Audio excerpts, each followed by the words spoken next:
ফরজ নামাজের পরে সম্মিলিতভাবে বা এককভাবে হাত তুলে দোয়া করা জায়েজ কিনা? আপনারা একটা প্রশ্ন করছেন। ফরজ নামাজের পরে দোয়া করলে দোয়া কবুল হয়, এটা হাদিসে আছে। হাদিসে আছে ফরজ নামাজের পরে মুনাজাত করলে দোয়া কবুল হয়, এই কথা হাদিসে আছে। ফরজ নামাজের পরে যদি কোনো মুসল্লি ইমাম সাহেব সহ দলবদ্ধভাবে হাত উঠাইয়া দোয়ায়ে মাসুরা ছাড়া অন্য কোনো দোয়া পড়তে পারে, জায়েজ আছে, আল্লাহর কাছে ফল পাবে, কবুল হওয়ার আশা আছে, কিন্তু এটাকে সুন্নত বলা যাবে না। যেমন ভাবে সূর্য অস্ত যাওয়ার পরে 2 রাকাত নফল নামাজ পড়ার অনুমতি আছে, সুন্নত বলা যাবে না, বেদাত বলা যাবে না।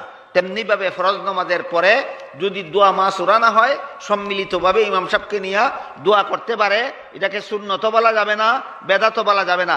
যে বন্দার ইচ্ছার উপর ছেড়ে দেওয়া হয়েছে, সুন্নত বলা যাবে না, বেদাতও বলা যাবে না।